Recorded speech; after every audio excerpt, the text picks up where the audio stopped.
Olá pessoal, aqui é o professor Fernando Rosário de Souza para fazer uma breve revisão para a última AV2 de História do ano. Aê! Muito bem! A nossa AV2 começa com a gente entender como que termina a República Populista e como que começa a ditadura militar brasileira. Os últimos presidentes da República Populista são esses dois. O Jânio Quadros, que tem carinha de louquinho, com todo respeito, não vai me assombrar à noite, Jânio Quadros.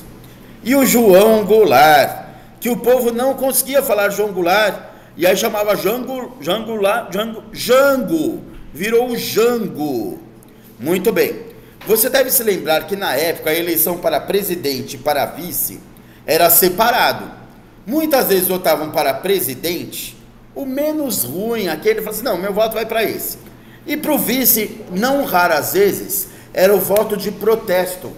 E sabia que como voto de protesto, João Goulart foi eleito vice, e ele tinha toda uma fama de ser comunista, de ser tipo o cara que faria a ligação do Brasil com a União Soviética em época de Guerra Fria, que faria o Brasil ser uma nova Cuba na América Latina. Então o voto de João Goulart para vice, provavelmente foi para muitas pessoas o voto de protesto. O Jânio Quadros foi eleito com a ideia de que iria varrer a corrupção do Brasil. O jingle, a musiquinha de campanha era varre, varre, vassourinha, varre, varre a bandalheira. Eleito, ele não varreu os corruptos, inclusive teve corruptos no seu ministério. Quando os repórteres perguntavam para ele, e aí, Jânio Quadros, onde está varrer os corruptos do país? Ele desconversava, ele criava factóides, ele falava, hoje eu tenho algo mais importante para lhes falar. Ele tinha um sotaque parecido com esse. Falava, hoje eu estou proibindo os biquínis nas praias do Brasil, porque é uma pouca vergonha essas mulheres ficarem de umbiguinhos à mostra. E aí ficava o povo falando sobre a proibição de biquíni, se era certo ou errado. Faziam musiquinhas do tipo, era um biquíni de bolinha amarelinha, tão pequenininho, não cabia na Ana Maria. Aí outro dia ele pegava e dava uma medalha de honra ao mérito para Che Guevara, o líder comunista da Revolução Cubana. E aí isso causava alvoroço. Falava, Jânio Quadros, você está dando uma medalha para um líder comunista, e na Guerra Fria o Brasil está do lado do bloco capitalista. Falava, não, eu só fiz, não é porque eu concordo com o rapaz, mas é porque ele é um rapaz corajoso, merece uma medalha. Causava. E o último factoide que ele fez, provavelmente pensando que iriam pedir para ele voltar ao poder, sabendo que o vice dele era comunista, o João Goulart, e estava numa viagem na China comunista, ele falou, eu vou renunciar, não vão querer que o comunista assuma, quando ele assumir vão pedir para eu voltar, e aí eu falo, eu volto, desde que vocês não fiquem reclamando do meu governo. Só que ele renunciou, o vice assumiu e ele esperando o telefone tocar e cri, cri, cri, cri. O telefone não tocou. João Goulart continuou governando. Para muitos fez um bom governo. Ele aumentou os impostos sobre as grandes fortunas. Ele fez reforma agrária, reformas de base. Mas com essas medidas ele também causou muito medo nas elites. E aí o Brasil ficou dividido. Este é o segundo ponto que você deverá saber, tá? O Brasil ficou dividido entre os que apoiavam João Goulart e fizeram o comício da Central do Brasil, tá? Pedindo liberdade para o Partido Comunista, e o pessoal que achava que o Brasil não poderia virar uma nova Cuba, que fizeram a marcha com Deus pela família e liberdade. Aproximadamente 100 mil pessoas em cada um dos eventos. Levar 100 mil pessoas para a rua hoje em dia é difícil. Imagine na época. E duas manifestações muito próximas uma da outra. De modo que com esta rachadura no Brasil, os militares chegaram ao poder com o apoio das elites, dos empresários, de uma parte da Igreja Católica, dos grandes fazendeiros, com a desculpa de que ficariam no poder por 2 anos para deixar o país mais organizado e depois devolveriam o poder para os civis. Os 2 anos viraram 21 anos. 21 anos de ditadura, de regime militar, de 1964 a 1985. Vamos ver as características de uma ditadura? Em primeiro lugar, os artistas não podem se expressar livremente. Um artista simbólico aí era o Chico Buarque, que fez uma música chamada Acorda Amor. Eu sou muito desafinado, mas a música começa com uma sirene de polícia tocando, tipo, oh! Nossa, essa sirene foi boa, hein? Tan, taran, tan, tan, taran, tan. E aí você imagina a cena de que o marido está dormindo com a esposa em casa. A cena comum qual é? Um casal dormindo, ouve um barulho, pensa que é um ladrão e fala, chama a polícia. Mas a música tem uma ironia, porque o barulho é o da polícia, que segundo Chico Buarque deveria estar prendendo ladrão, e não pessoas de bem só porque estão reclamando do governo, como era o caso dele. E a música vai mais ou menos assim. Acorda amor, eu tive um pesadelo agora, sonhei que tinha tanta gente lá fora fazendo confusão, mas são os homens naquela nobre viatura, e eu parado aqui de pijama, chamo o ladrão, chamo o ladrão, chamo o ladrão. Se eu demorar uns meses, convém às vezes você sofrer, mas depois de 1 ano eu não vindo, põe uma roupa de domingo e pode me esquecer. Conseguem perceber a ironia? A polícia deveria prender ladrão e não gente de bem. Como a polícia chega para prendê-lo porque ele reclama do governo, ele fala para a esposa chamar o ladrão. E ele fala, olha, se eu demorar uns meses, eu estou sendo interrogado, eu estou sendo torturado, mas pode ser que eu sobreviva. Só que depois de 1 ano eu não vindo, significa que eu fui morto. Põe uma roupa de domingo, põe uma roupa melhor e pode me esquecer.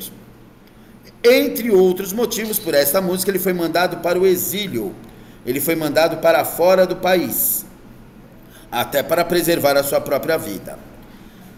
No exílio, ele tentou fazer uma música que era um disfarce aí, o Cálice. Pai, afasta de mim este cálice, pai, afasta de mim este cálice de vinho tinto de sangue. Lógico que para a censura ele mandou a palavra cálice como se fosse o cálice sagrado, né? O graal. Mas ele estava falando deste cálice, do zíper na boca. Para de me mandar calar a boca. Genial, não? Quais são as características dos regimes ditatoriais? Ter censura, ou seja, você não pode falar tudo que você quer. Ter repressão, seja com violência, seja com torturas, seja com presença de policiais em sala de aula. E ter um patriotismo exagerado. Xeno é estrangeiro, fobia é medo. Ou seja, nós vamos valorizar tanto o Brasil a ponto de falar, se você não ama o governo do seu país, é sinal de que você não ama o seu país. Existiam adesivos com o slogan, Brasil, ame-o ou deixe-o. Eu posso amar o meu país e não gostar do governo dele, né? Mas não era o que pensava. Então, ó, adesivos e charges como esta, ó, ame-o, ou dá um beijo no país, ou se você não fizer isso, deixe-o e tome um chute no traseiro. Muito bem. O ato institucional número 5, os governos militares governaram por atos institucionais, leis temporárias decretadas pelo presidente, dizia que quem fosse da oposição poderia ser perseguido, que os deputados poderiam ter seus mandatos cassados.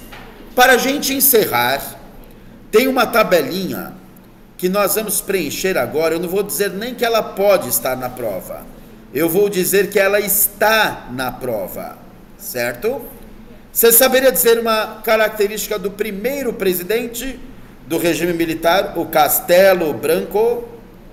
Castelo Branco, ele permitiu o bipartidarismo, ou seja, só 2 partidos poderiam existir, a Arena, que apoiava o regime militar, e o Movimento Democrático Brasileiro, que era contra, mas não muito.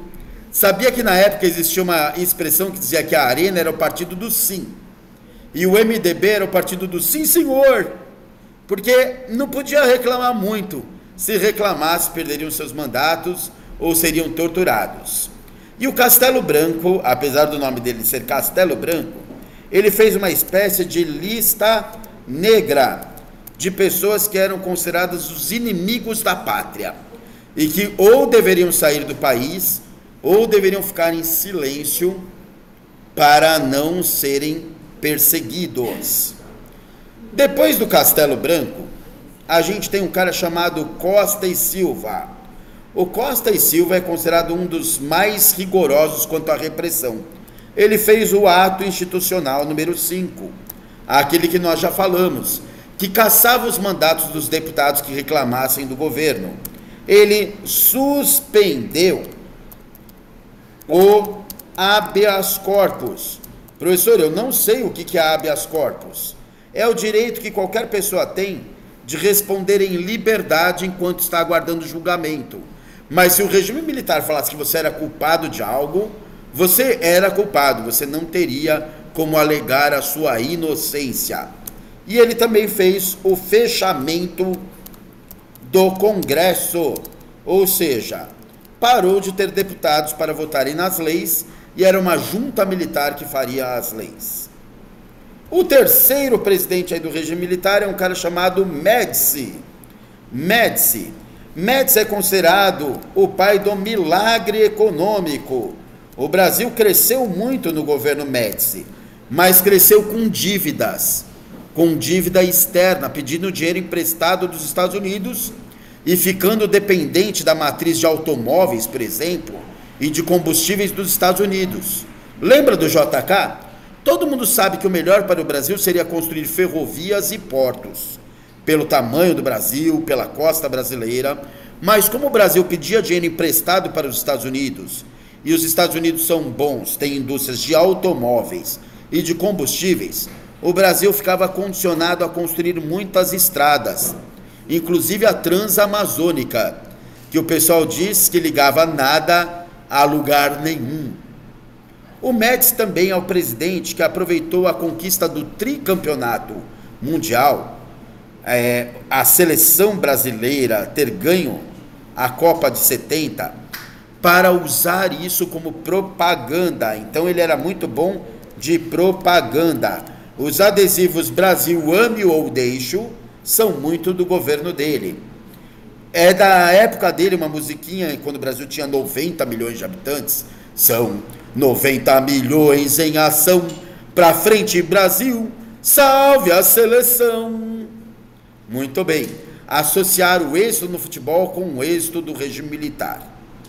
O outro presidente é o Geisel. Até o nome dele tem nome de energia, né? Gás, energia. Ele é o presidente dos programas energéticos do Brasil.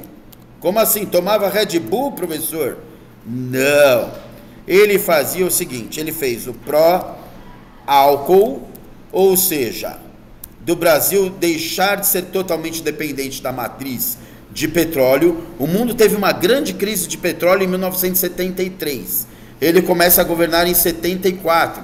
Falou, olha, vamos fazer o etanol, o álcool a partir de cana ser uma grande fonte de renda para o Brasil. Isso foi, poderíamos dizer, um dos acertos aí, né? Uma fonte de combustível mais barata, mais limpa. E ele também investiu em Angra dos Reis. É polêmico, né, usar energia nuclear. Dizem que Angra dos Reis foi construído com a sucata, que os alemães não quiseram, porque tinham medo de vazamentos.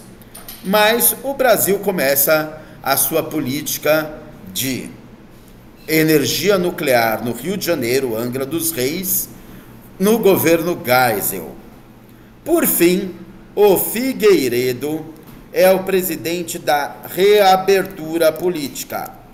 Os militares perceberam que estava dando a hora de chegar e saírem do poder. Por quê? Primeiro, porque a pressão popular pelas diretas, pela redemocratização estava muito grande. Segundo, porque a inflação e o pagamento das dívidas que eles fizeram estava chegando. E aí eles precisavam entregar o poder, porque senão ia ser o começo do fim, ia ser o declínio econômico, o declínio político. É no governo do Figueiredo que ocorrem as campanhas das diretas já. O povo indo na rua aos milhares, pedindo para que existisse eleição direta para presidente da República. O povo que ia nas ruas ia vestido de amarelo. Professor, se verde e amarelo é a cor do Brasil, por que eles não iam de verde também? Porque verde era associado aos militares. Então os civis usavam amarelo. Gente, tem uma diquinha para vocês decorarem esses 5 presidentes. É uma historinha que eu vou contar aqui e que aí você vai associar. Essa história não é verdadeira, é só para memorizar.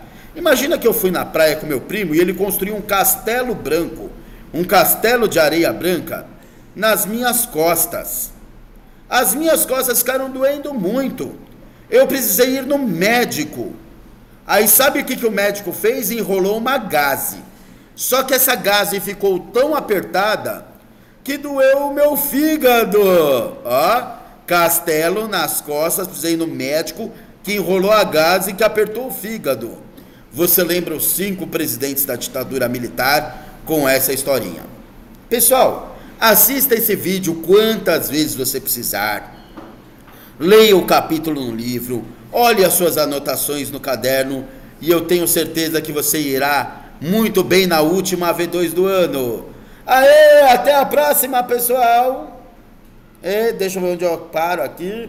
Eu não estou conseguindo parar. Vou conseguir.